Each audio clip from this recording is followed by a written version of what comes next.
Hi class, this is your instructor, Skylar Huff. We're now in Chapter 3, Molecules of Life. We're beginning here at 3.1, distinguishing between a polymer and a monomer. The bodies of organisms contain thousands of different kinds of molecules and atoms. Organisms obtain many of these molecules from their surroundings and from what they consume. You might be familiar with some of the substances listed on nutritional labels. Hopefully you all do read those labels. If you don't, I encourage you to start. But what do the words on those labels mean?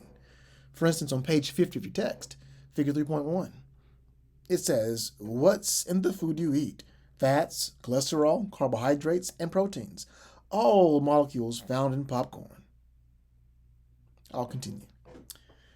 So other of those are vitamins, which are discussed later in the textbook, and still others are subject of this chapter, the large molecules that are found in our food and that make up our bodies, the bodies of organisms as well, such as proteins, carbohydrates, which do include sugars, lipids, which includes fats, trans fats, cholesterol, and saturated fats, like I just mentioned in the popcorn shown in your textbook.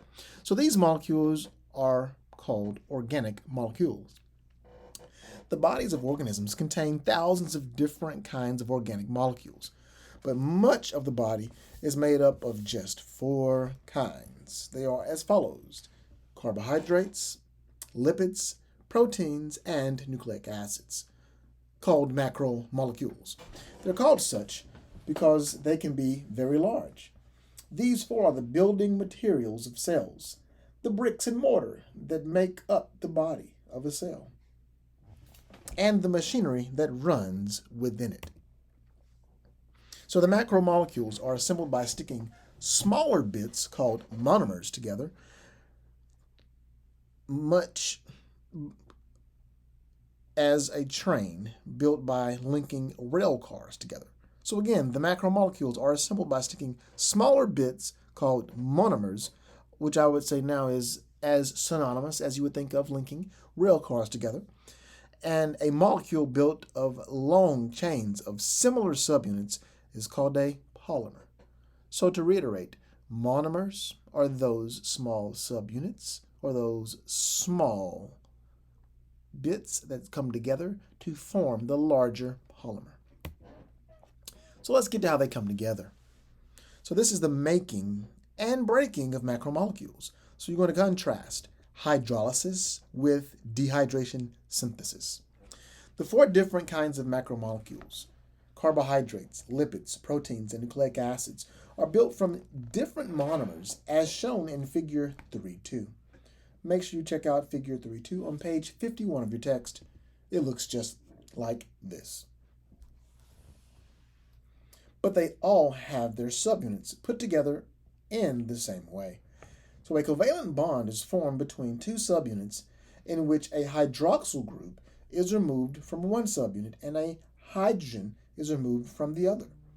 This process, as illustrated in figure 3.3a, is called a dehydration synthesis, and it's because, in effect, the removal of that hydroxyl and that hydrogen, those two groups there, constitutes the removal of a molecule of water, hence the name, hence the word dehydration, which means taking away water. And then this process requires the help of a special class of proteins called enzymes to facilitate the positioning of the molecules so the correct chemical bonds are stressed and broken. So the process of tearing down a molecule, such as a protein or a fat contained in the food you eat, essentially is the reverse of a dehydration synthesis. Instead of removing a water molecule, one is added. When a water molecule comes in, as shown at figure 3.3b, as shown as figure 3.3b, a hydrogen becomes attached to one subunit and a hydroxyl to another, and the covalent bond is broken. So it is the breaking up of a polymer in this way, which is referred to as a hydrolysis. So now you have it all. So we began here with those four basic macromolecules, being the carbohydrates, the lipids, the proteins, and nucleic acids. We then went here to show you those. The carbohydrates, they're at C, lipids at D as in dog, protein at A as in apple, and then the nucleic acids at B as in boy. And then we showed you here the dehydration synthesis reaction, making it more complex molecule from those component parts. And then we went here to show you the hydrolysis reaction, in which we took water and we split something more complex into its component parts. We will now continue on with proteins. So you'll explain what proteins do by listing 5 functional groupings of proteins.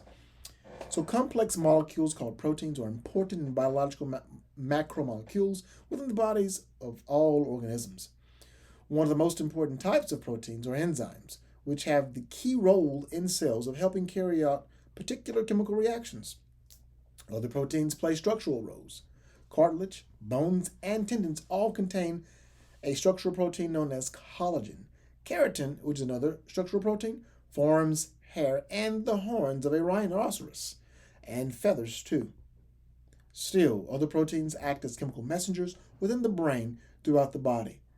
So figure 3.4, shown for you all on page 52, presents an overview of the wide-ranging functions of proteins.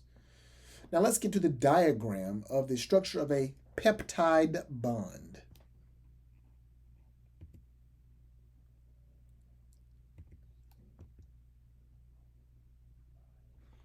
Despite their diverse functions, all proteins have the same basic structure.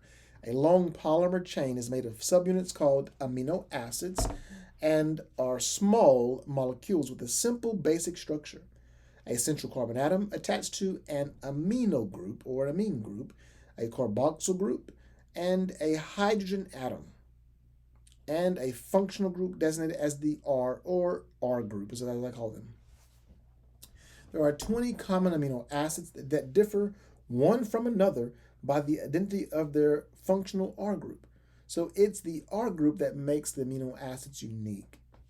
So the R group, as I just mentioned, largely determines the chemical properties of an amino acid. Some amino acid R groups are polar, interacting with water, and some are nonpolar, shying away from water. And others have special chemical groups that are important for forming links between protein chains or in forming kinks in their shapes. Now to linking amino acids. Linking amino acids, an individual protein, is made by linking specific amino acids together in a particular order, just as a word is made by putting letters of the alphabet together in a particular order. So it's the covalent bond linking 2 amino acids together is called a peptide bond. If you look at figure 3.5, shown to you here,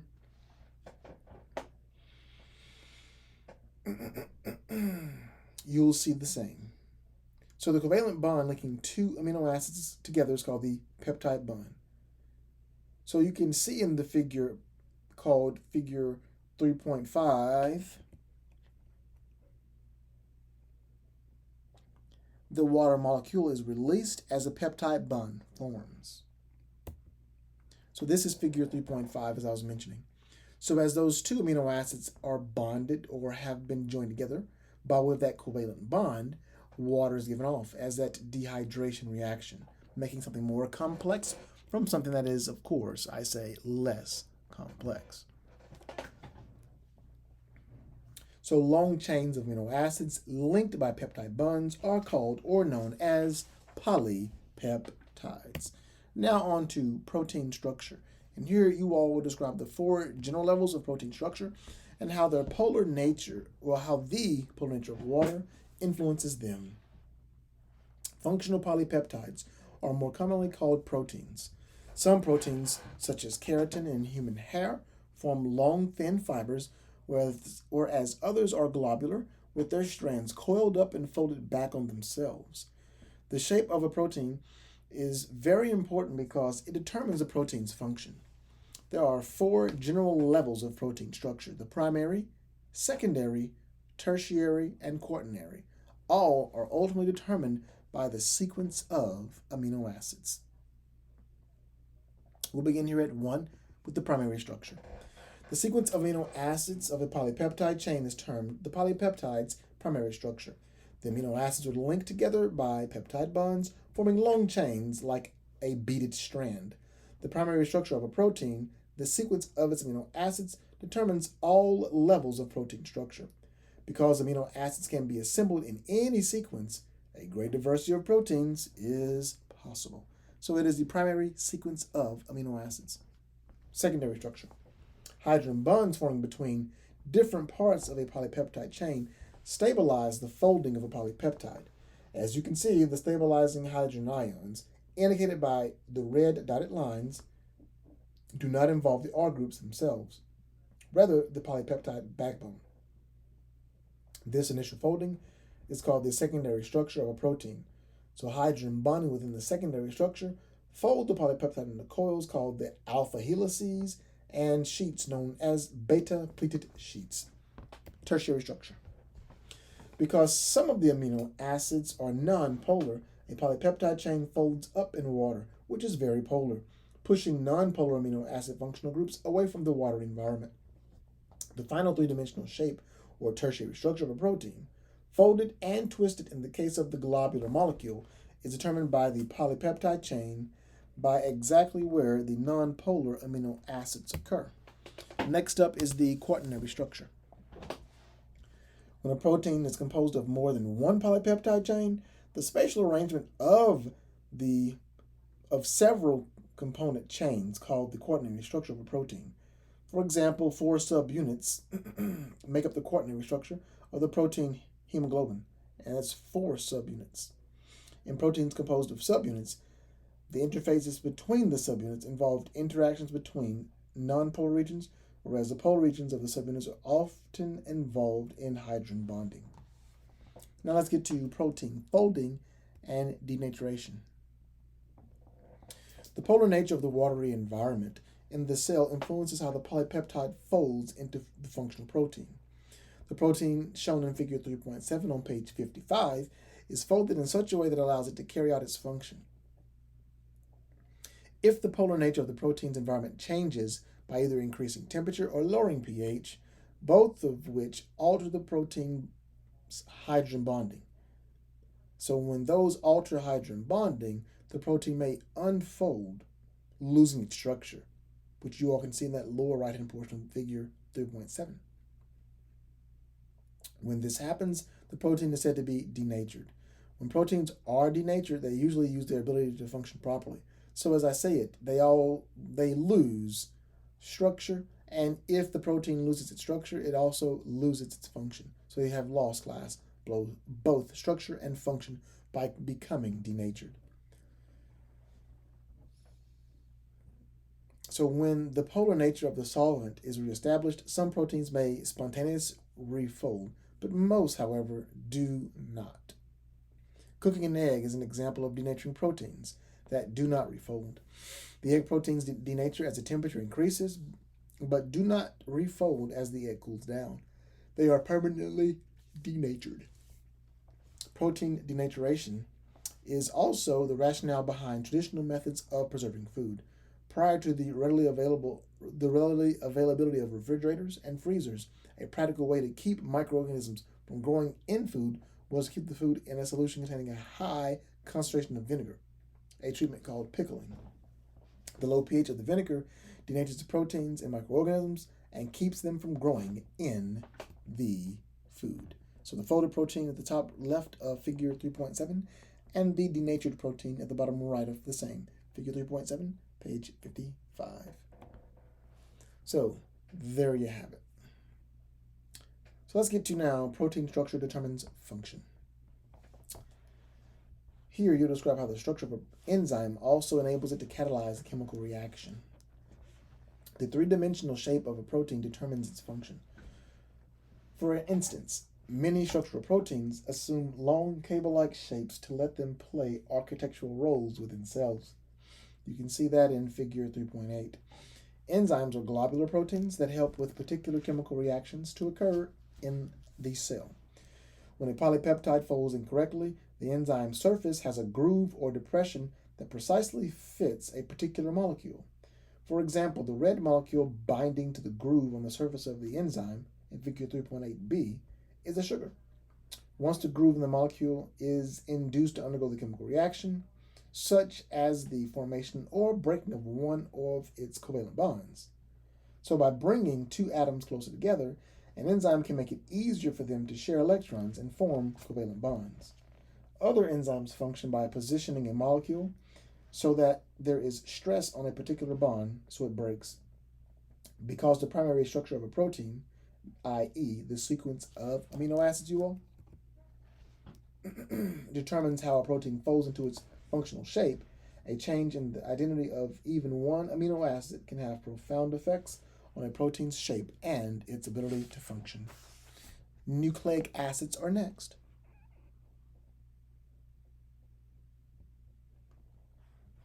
Here you will name the 3 parts of a nucleotide.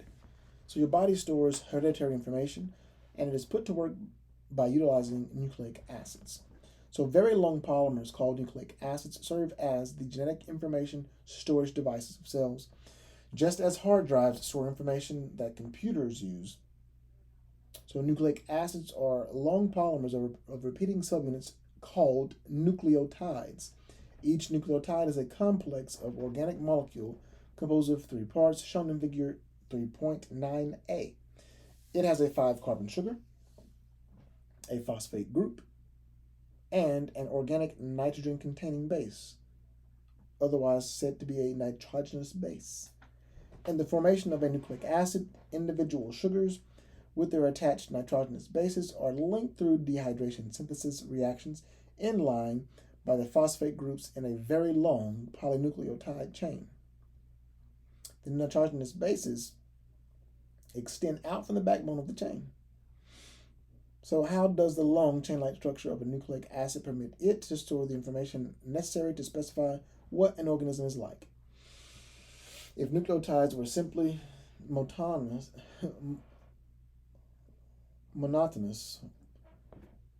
repeating polymers, they could not encode the message of life. So you need more than one letter to communicate. The English alphabet uses 26. So the nucleic acids can encode information because they contain more than one kind of nucleotide. There are 5 different nucleotides in nucleic acids, 2 larger ones that contain the nitrogenous bases adenine and guanine, and 3 smaller ones that contain nitrogenous bases cytosine, thymine, and uracil. So nucleic acids encode information by varying the identity of the nucleotide at each position in the polymer. Next on to RNA and DNA. Before going there, these are the components of the nucleotide. So once more, this shows nucleotide with the sugar, the phosphate group, and the nitrogen base. And there you have all 5 differing types of nitrogenous bases, both purines and pyrimidines. So here we go. Nucleic acids. And you're going to state the 2 major chemical differences between DNA and RNA. So nucleic acids are divided into 2 varieties, deoxyribonucleic acid and ribonucleic acid. Both are polymers of nucleotides, but they have different functions in the cell and differ in their structures. RNA is similar to DNA, but with 2 major chemical differences. First, RNA molecules contain the sugar ribose, and in which the 2' carbon is bonded to a hydroxyl group. And in DNA, this hydroxyl group is replaced by a hydrogen atom, forming the sugar deoxyribose. And then second, DNA contains the thymine nucleotide, and RNA molecules do not contain that thymine. They contain the uracil nucleotide instead of thymine. Structurally, RNA is also different. RNA is a long single strand of nucleotides, whereas DNA consists of 2 polynucleotide chains wound around each other in a double helix, like strands of a pearl necklace twisted together. This is shown to you all in figure 3.11 on page 57. RNA and DNA also have different roles they play in the cell. Whereas DNA stores genetic information, and it is that sequence of DNA that determines the order of amino acids in the primary structure of the protein. Small RNA molecules regulate how information in DNA is used, while large RNA molecules carry this information from DNA to the protein-making machinery in the cell.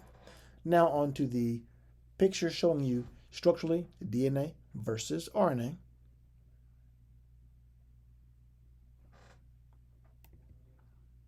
And again, DNA by way of its structure. And let's begin. The double helix. So you explain why 4 of the 6 potential base pairings do not occur in DNA molecules. So how does DNA form a double helix? So if you look carefully at the structure of DNA in figure 311, this is 310, this is 311. The bases of each chain point toward each other. The bases of the 2 chains are linked in the middle of the molecule by hydrogen bonds, like 2 columns of people holding hands across. The key to understanding the double helix structure of DNA is revealed by looking at the nucleotide bases. Only 2 base pairs are possible. Because the distance between the 2 strands is consistent, this suggests that the 2 big bases cannot pair together. The combination is simply too bulky to fit. Similarly, the 2 little ones cannot pair, as they would pinch the helix inward too much. To form a double helix, it is necessary to pair one big base with a little base.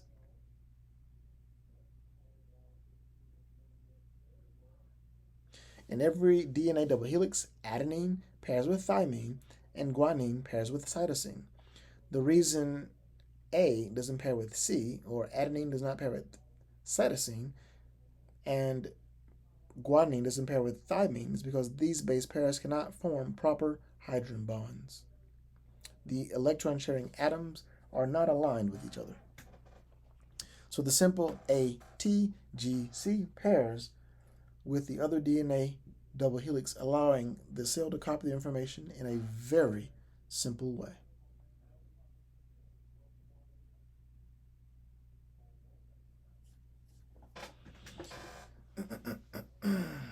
So it just unzips the helix and adds the nucleotides to the complementary bases to each strand. That is a great advantage of a double helix. It actually contains 2 copies of the information, one the mirror image of the other. If the sequence of one chain is ATTGCAT,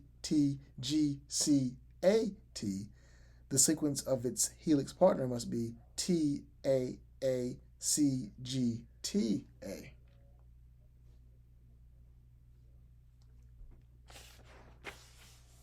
So we're next going to the carbohydrates. Carbohydrates.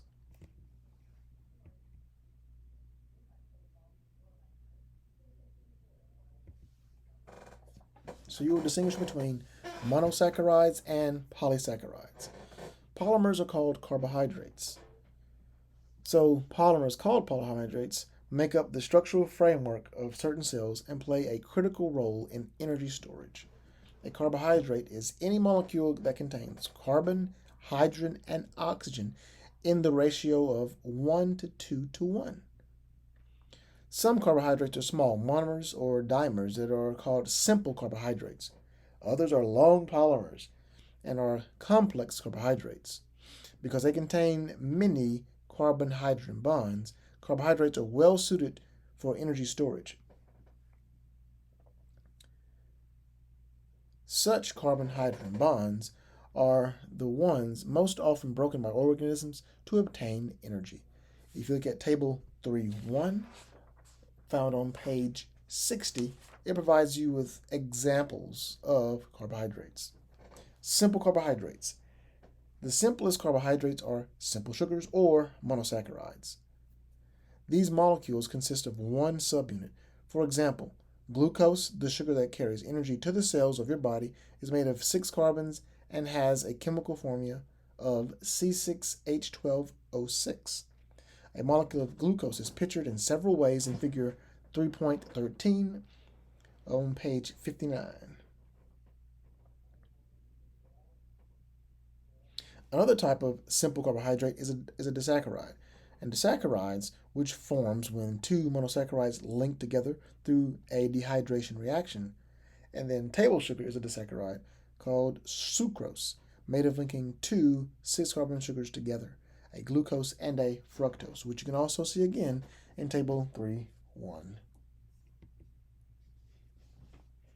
So let's continue on now to complex carbohydrates.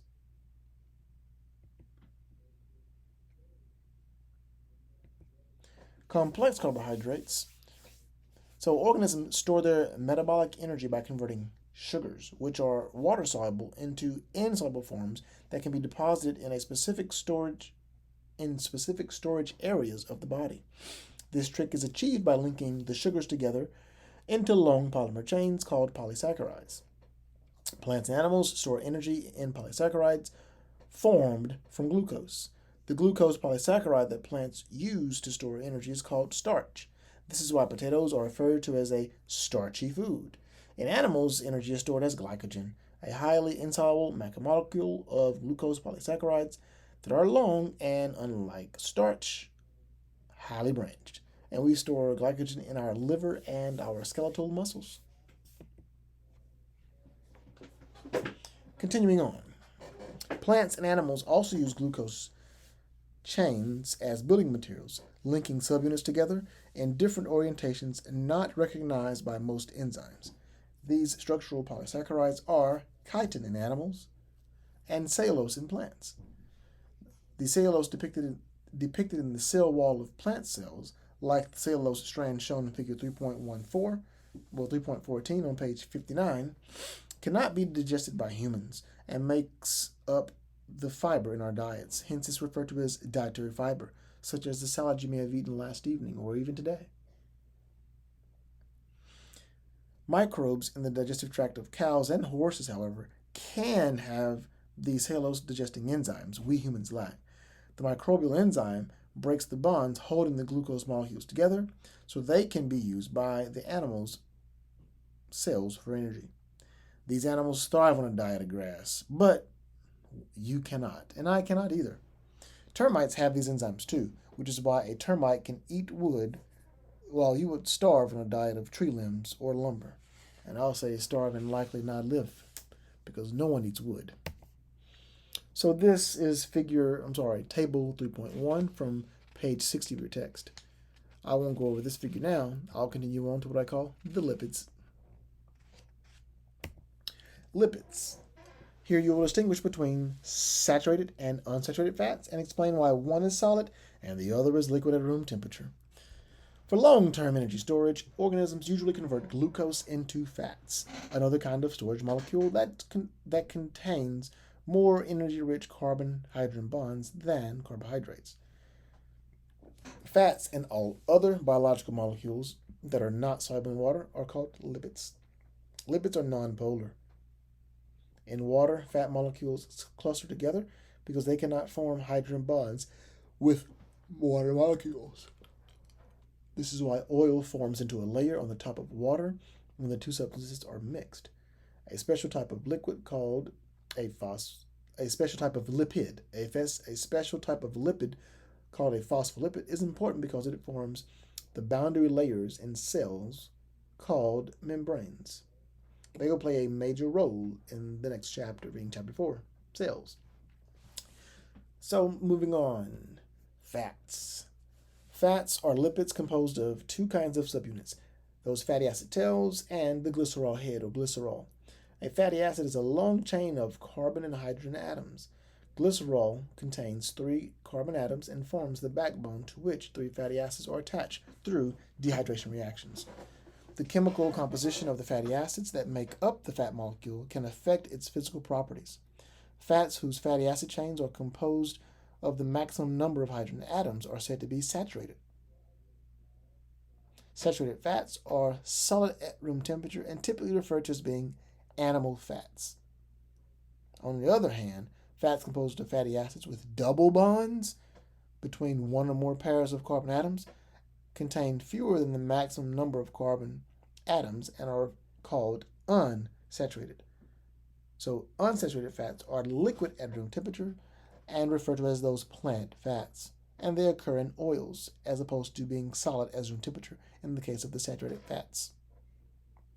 So unsaturated fats in food products may be artificially hydrogenated by adding hydrogens, extending the shelf life of products such as peanut butter. In some cases, the hydrogenation creates trans fats, a type of unsaturated fat that is linked to heart disease and could potentially kill us. And I did not say you or me, I said us. Be sure that you all can contrast between the animal fats, which are saturated, and the unsaturated plant-based fats or oils. Excuse me.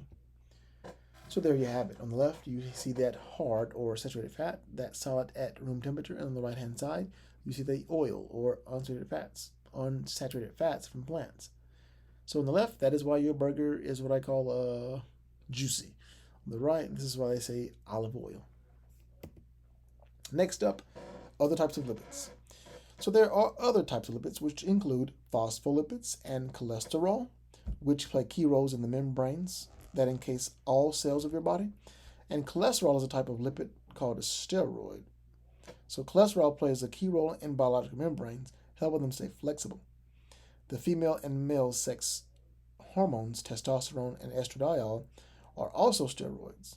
And then the chemical structure of steroids consists of multiple carbon rings that look somewhat like a section of chicken wire. Rubber, waxes, and light-absorbing pigments are other important biological lipids. So class, this has been what is called Chapter 3. Hopefully you've learned a lot about the macromolecules, the carbohydrates, the lipids, the proteins, and nucleic acids. And as I've said in the prior videos for lecture, make sure you put the chapter to work. This is on page 62, and please be sure to retrace your learning path. This has been your instructor, Skylar Huff.